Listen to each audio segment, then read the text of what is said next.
2년의 연애 끝에 결혼을 하게 되었고 현재 결혼 3년 차입니다.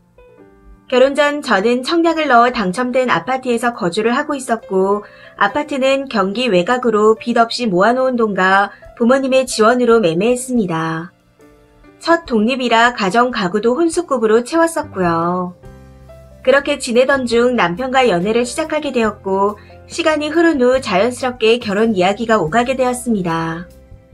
결혼을 준비하면서 신혼집은 제가 사는 집으로 하자고 먼저 말을 꺼냈었습니다. 이사하기도 번거로웠고 무엇보다 회사랑도 가까웠으며 이 집이 너무 마음에 들었기에 결혼해서도 계속 살고 싶다는 생각을 확고하게 했었거든요. 결혼 당시 남편이 몸만 들어오기 뭐하다고 본인이 모아둔 1억 2천에서 7천만 원을 주며 혼수 대신이니 인테리어를 하던 필요한 데 쓰라기에 그대로 제 명의 적금에 넣어뒀습니다. 그때 공동명의 이야기도 잠시 나왔었는데 부모님께서 반대하셨고 저도 그건 아닌 것 같기에 말했더니 알겠다 수긍해서 넘어갔었고요. 현재는 집값이 4억가량 더 올라갔고 이사할 생각은 전혀 없습니다. 아무튼 그렇게 결혼을 해서 지내고 있었는데 저희가 결혼한 지 1년이 조금 넘은 시점에 시어머니께서 돌아가시게 되었고 이후 시어머니께서 바로 합가 요구를 하시더라고요. 듣기 좋은 거절은 없다고 딱 잘라 안 된다고 말씀드렸고 당시 큰 신우와 작은 신우가 뒤에서 매정하다 했었지만 본인들도 모실 상황이 아니었기에 직접적으로 싫은 소리는 하지 못하는 것 같았습니다. 시어머니께서 저희 집에서 차로 40분 거리에 거주하고 계시는데 시아버지가 돌아가시고 반년 정도는 저희 부부가 쉬는 날마다 들여다보고 이것저것 많이 챙겨드렸습니다.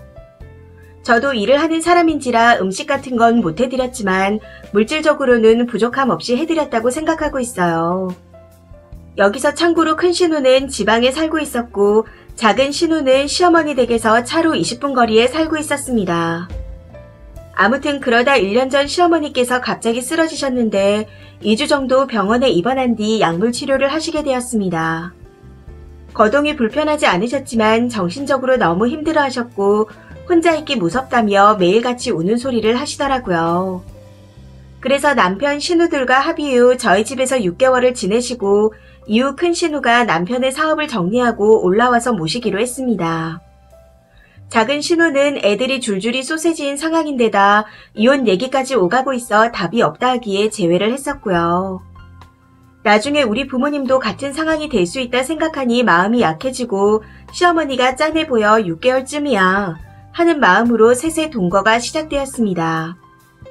시어머니께서 어차피 제가 아침을 안 먹는 걸 다 알고 계셨고 남편은 새벽에 일찍 나가 회사에서 조식을 먹었기에 본인 집에서도 혼자 차려 드셨다며 밥은 신경 쓰지 말라고 하셨습니다. 저는 눈을 뜨면 침대 정리하고 씻고 바로 출근을 하는 상황이었고 야근도 잦았기에 저녁은 일찍 퇴근하는 남편이 차렸었고요. 제가 야근하는 날엔 주로 밖에서 먹고 오거나 집에서 혼자 먹고 뒷정리하고 자는 루턴이라 시어머니와 크게 마주칠 일도 없었습니다. 주말에도 편한 복장으로 있는다거나 부부관계, 그리고 거실에 대자로 뻗어 있는 걸 할 수 없다 뿐이지 그런 걸 제외하면 크게 불편한 건 없었던 것 같고요. 시어머니께서 안 하시던 시집살이를 시킨다거나 집안 살림을 하라는 둥 말씀하신 적이 일절 없었거든요. 그런데 문제가 그렇게 6개월이 지나고 큰 신우한테 연락이 와야 하는데 연락도 안 오고 남편도 별 말이 없었다는 겁니다. 뭐지 싶어 자기 전에 남편한테 슬쩍 물어봤더니 연락해볼게. 벌써 그렇게 됐나? 하고 말더군요. 그러고는 이틀 동안 아무 말이 없어 또 먼저 물어봤습니다.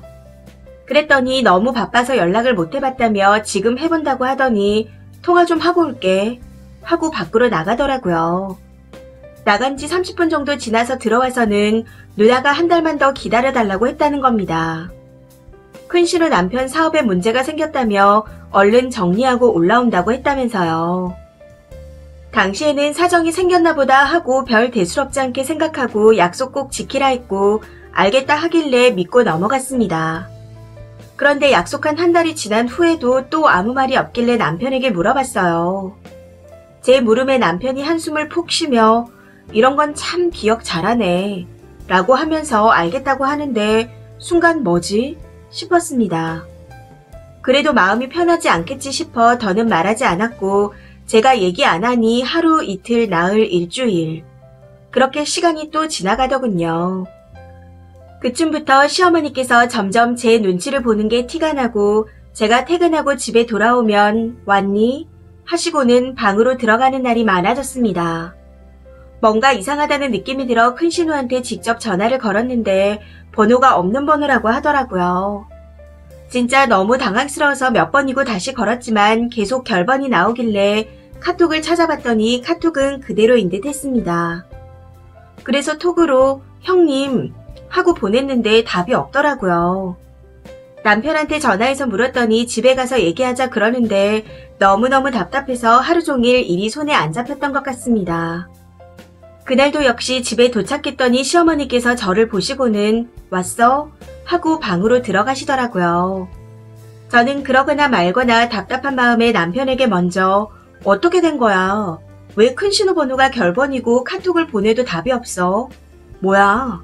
하고 물었습니다. 그랬더니 우물쭈물거리며 한숨만 쉬고 한참 동안 말이 없다가 어렵게 입을 열더라고요.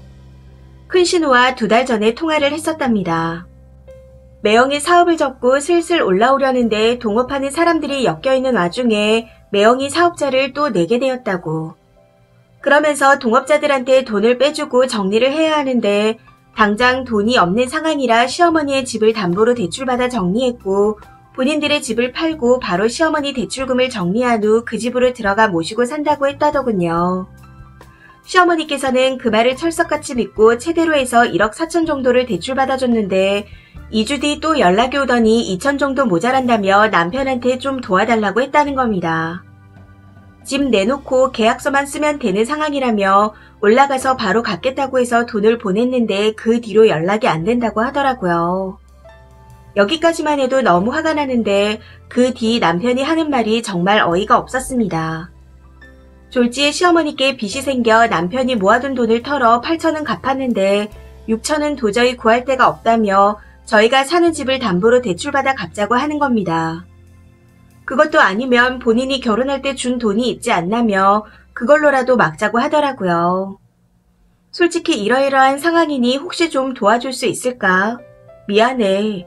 라고만 말했다면 저한테 말 안 하고 일을 저지른 게 괘씸해도 가족이니 그냥 내어주고 시어머니를 다시 집으로 보내드리려고 했습니다. 그런데 너무 뻔뻔하게 돈을 맡겨둔 사람처럼 나오니 정말 짜증이 나더군요. 물론 시어머니가 안쓰럽긴 했지만 담보대출 받아준 걸로 한몫하셨다는 생각이 들어 그 마음도 곧 사라졌습니다.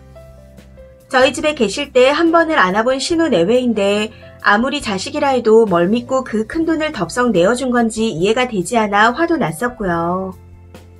시아버지께서 살아계실 적 어떻게 벌어 어떻게 장만한 집인지 술만 드시면 말씀하셨기에 그 집에 대해 어느 정도는 알고 있었습니다. 그걸 다 보고 겪으신 분이 왜 아무런 의심 없이 그런 무서운 결정을 하셨나 싶어 솔직히 너무 바보 같고 멍청해 보이기도 했습니다. 남편한테 생각할 시간을 좀 달라 하고 친정에 알렸는데 엄마께서 그냥 결혼할 때 받은 돈으로 빚 정리를 하고 돌아가시게 하라고 하시더군요. 이혼할 거 아니면 그게 최선이라 하시기에 짜증은 났지만 돈이야 젊은 우리가 다시 모으면 되는 거지 하는 마음으로 갚아드렸습니다. 대신 남편한테 그날 돈을 맡겨둔 거 마냥 말한 거 진심으로 사과해라. 또 이런 일이 생기면 그땐 우리가 헤어지는 거다. 하고 사과를 받았고 약속도 받았습니다. 그때 시어머니께서는 자식도 버린 어미를 도와줘서 고맙다며 엉엉 우시면서 집으로 돌아가셨고 그렇게 정리가 되는 듯 싶었습니다. 남편은 앞으로 큰 누나를 없는 사람으로 생각하고 살 거라며 저한테도 큰 신우는 죽었다고 생각하라고 하더군요.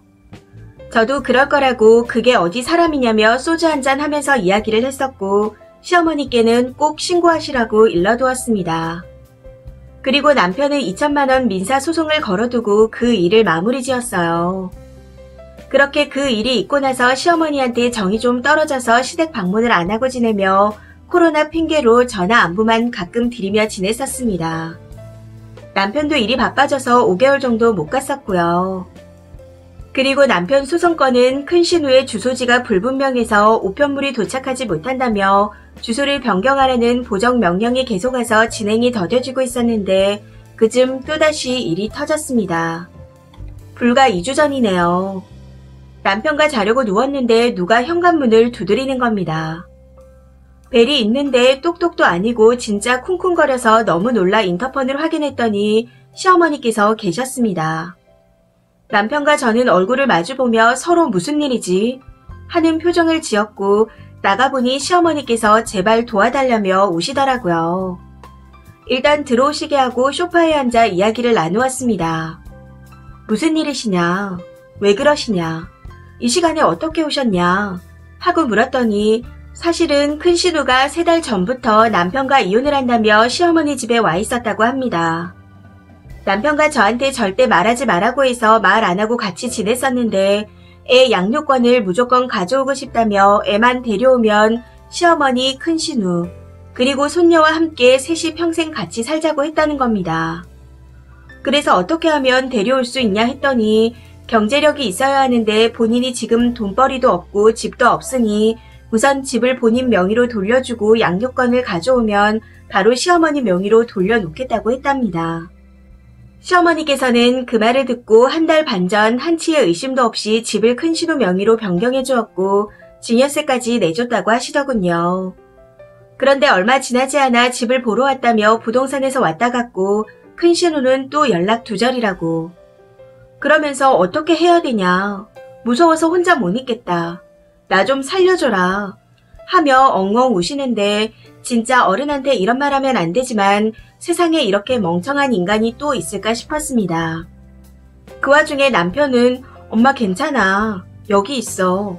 이러고 자빠졌고. 그 순간 제 속에 꾹꾹 눌러둔 화가 다 터져서 정말 다다다 뱉어냈던 것 같은데 무슨 말을 한 건지는 잘 기억이 안 납니다. 대충 이 집에 있을 생각도 하지 마셔라. 대체 왜 그러고 사시냐. 얼마나 더 당해야 의심이란 걸 하실 거냐. 진짜 어머님을 보면 답답해서 속이 뒤집힌다. 하고 쏘아 붙였던 것 같습니다. 제가 그렇게 말을 하는 동안 시어머니께서는 계속 우셨고 남편은 그만하라며 제 뺨을 내리치더군요. 그와 동시에 저는 이성의 끈을 놓아버렸고 무슨 일이 있었던 건지 사실 기억이 잘 나지 않습니다. 남편을 팬 건지 말리는 시어머니를 팬 건지 누구한테 맞은 건지 제가 몇 대 더 맞은 것 같긴 한데 여튼 속은 후련하더군요.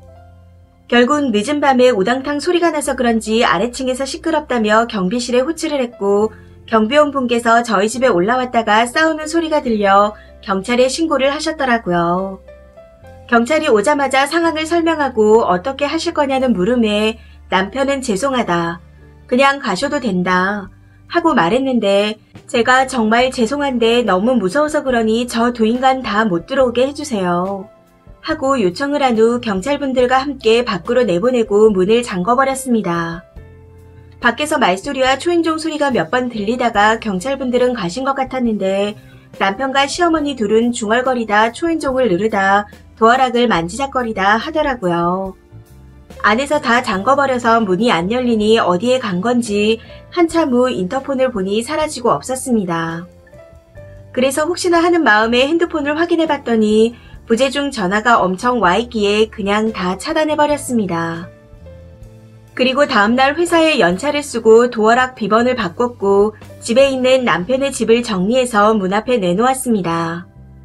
저녁이 다 돼서 또 비번을 눌러대는데 안 열리니 쿵쿵대며 문을 두드려대기에 없는 척했더니 또 어디론가 가버리더군요. 이혼을 어떻게 진행해야 할지 생각하면 머리가 아프지만 속은 시원합니다. 다들 결혼할 때 집안을 신중히 보세요. 조금만 더 신중했더라면 큰 신우가 세상 또라이인 걸 알아봤을 건데 남자에게 빠져서 앞만 본 제 잘못이죠 뭐. 정말 답답했었는데 이렇게라도 털어놓으니 조금은 속이 후련해지는 것 같습니다. 다들 몸 건강하시고 행복하세요. 추가입니다. 복날이라 부모님과 삼계탕을 끓여 먹고 집에 와서 누워있다 생각나서 들어왔는데 댓글 수와 추천 수를 보고 놀랐습니다. 댓글이 너무 많아서 1시간 넘게 하나하나 읽어보다가 많은 고민 끝에 추가 글을 남깁니다. 글을 썼을 당시 집 비번을 바꾸고 남편이 일주일 정도 찾아오다 더 이상 연락이 없었고 저도 따로 연락하지 않고 남편 짐을 다 뺀 뒤 제 생활을 잘 하고 있었습니다. 이혼은 무조건 할 건데 창피해서 어디 말할 데도 없었고 부모님께서도 자세한 내막까지는 모르시다 보니 어디에라도 털어놓고 싶어 쓴 글이었습니다. 글을 쓰다가 시간을 보고 너무 늦어 급하게 마무리를 하는 바람에 전날에 있던 일로 오해하시는 분들이 계시던데 글 작성한 시점으로 2주 전에 있었던 일이었습니다. 일주일은 매일같이 찾아오더니 번호 차단하고 집을 내놓으니 문에 쪽지 하나 달랑 붙여놓고 아직까지 별다른 연락은 없어요.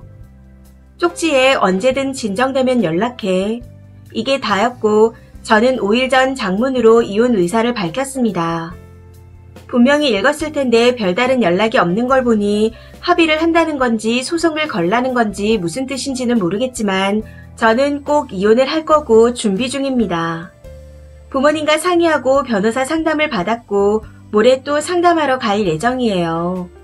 차근차근 진행 중에 있습니다. 큰 신우가 실존 인물이 맞냐는 댓글도 많이 봤는데 큰 신우, 작은 신우 전부 실존 인물이 맞습니다. 큰 신우는 43살로 여수에 살고 있고 큰 신우 남편이 여러 사람들과 동업을 하는 건 몰랐지만 배를 타고 이것저것 잡아 타 지역으로 배송시키는 사업을 하는 건 알고 있었습니다. 매년 철마다 몇 번 받아먹었고 남편과 연애할 때 그 지역으로 놀러간 적도 있었거든요. 남편이 낚시가 하고 싶다 하니 남자는 크게 해야지 하며 오후 시간에 배를 태워 나가기도 했었습니다. 저는 배멀미가 심해서 큰 신우와 큰 신우 딸이랑 회 먹으면서 놀았고요. 그래서 실존 인물은 확실합니다. 그리고 증여세 이야기도 많던데 저도 그날에 들은 그대로를 작성한 거라 진짜 큰 신우 앞으로 돌린 건지 시어머니 명의로 되어 있는 건 맞는 건지 그 집이 자가는 맞는지 확실히 모르겠습니다. 당시에는 뒤통수를 맞은 기분과 시어머니께서 너무 멍청하다는 생각밖에 안 들어서 증여세는 무슨 돈으로 내셨냐 하고 물어볼 겨를도 없었고 순간 우라가 치밀어서 뱉어내기만 했었거든요. 시아버지께서 살아생전에 하신 말씀으로 추측해보자면 일단 자가는 맞는 것 같습니다. 이제 그게 자가던 전세던 중요하지 않지만요. 제가 누굴 때린지 기억이 안 난다 그래서 지어낸 얘기다 하시는 분들도 계시던데 그날 뺨을 맞고 저도 이상을 잃어 남편을 때렸는데 시어머니께서 계속 사이를 비집고 들어왔습니다. 그래서 제가 누굴 때린 건지 아직도 잘 모르겠어요. 그리고 그날 제가 때린 것보다 더 맞았던 것 같긴 한데 시어머니께서 때린 건지 남편이 때린 건지도 잘 모르겠네요. 제가 눈을 감고 팔만 휘두르다 보니 맞고 때리고 그랬던 것 같습니다. 솔직히 지금도 뺨을 맞은 후의 상황은 제대로 기억이 나지 않습니다. 그날 와주신 경찰분들께 죄송스러울 뿐이에요. 그리고 댓글에 가족 사기단이란 얘기도 절반을 차지하던데 진짜? 했습니다. 당시의 상황만을 글로 봐서 다소 막장스러운 부분이 있지만 시어머니께서는 그냥 평생 자식들만 보며 전업주부로 사셨습니다. 그래서 그런지 경제관념이 없으시고 가족에 대한 의심 같은 것도 전혀 없으세요. 남편은 막내 아들의 애교쟁이였는데 결혼 후 제 눈치를 보면서 찔끔찔끔 티를 내다가 그날 효자 심보가 터진 것 같았습니다. 그 둘의 멍청함과 바보스러움, 그리고 태평함의 환장 콤비에 저도 화가 터져버린 거였고요. 연애 2년, 결혼 3년 동안 별일이 많았지만 사기는 아무리 생각해봐도 아닌 것 같습니다. 큰 신우면 몰라도 시어머니와 남편은 그럴 만한 배짱이 없는 사람들이라 솔직히 모르겠어요. 부모님께는 부분 빼고 말씀드렸는데 들으시고는 시어머니께서 살던 집을 팔아 큰 신우네를 도와주고 제 집에 시어머니를 모시고 들어와 합가하려던 목적인 듯 싶다고 하시더군요. 제 성격에 몇 년을 살아도 공동명의로 돌리지 않을 거라는 걸 시어머니도 남편도 다 알고 있었겠죠. 드센 편은 아니지만 아닌 건 아니라고 딱 잘라 말하는 성격이라는 걸 남편이 제일 잘 알고 있으니까요. 남편한테 큰 신우가 사고 몇 번 쳤다는 이야기를 듣긴 했지만 이 정도일 줄은 몰랐습니다. 작은 신우가 왜 그렇게 본인 치부를 연설하면서까지 후다닥 발을 뺐는지도 이제야 이해가 되는 것 같네요. 저는 솔직히 진짜 가족이라 생각했고 제 부모님만큼은 아니더라도 서로 불편하지 않게 노력했다 생각합니다. 그래서 후회나 미련은 없네요. 현재 시원스러운 상황이 아니라서 더 할 말은 없지만 깨끗하게 잘 이혼하게 되면 다시 와서 꼭 시원한 이야기를 남겨볼까 생각하고 있습니다. 다들 결혼 전에 가정환경을 꼭 보시고 형제 자매도 한 번, 두 번 확인할 수 있을 만큼 두 눈 부릅뜨고 보세요. 결혼은 현실입니다. 댓글입니다. 첫 번째 댓글. 시어머니가 또 집까지 날리고 울면서 찾아왔는데 남편이 괜찮으니 여기 있으라고 했다고요? 딱 감이 오네요. 사기꾼들입니다. 저 식구들 쓰니 집까지 뺏을 작정을 한 거라고요. 두 번째 댓글. 글만 읽었는데도 심장이 떨리네요. 완전 이거 사기꾼 집안이잖아요. 범죄자를 절대 신호로 둘 순 없죠. 남편에게 이혼 소송 걸고 접근 금지 신청하시고 위자료 청구 소송도 하세요. 혼인 기간이 짧고 몸만 온 거니 재산 분할은 없을 것 같고 저런 사기꾼의 폭력배는 위자료 청구해서 아주 껍데기까지 벗겨야 합니다. 세 번째 댓글. 한참 전부터 공사 치려고 마음먹었네요. 이게 당사자는 시어머니 눈물에 남편 설명에 헷갈리고 잘 안 보여도 제3자는 사실만 객관적으로 볼 수 있거든요. 그냥 다 사기꾼입니다. 쓰니 집 공동명의로 했으면 큰일 날 뻔했네요. 아까 얘기가 나왔을 때부터 작전을 개시한 겁니다. 네 번째 댓글.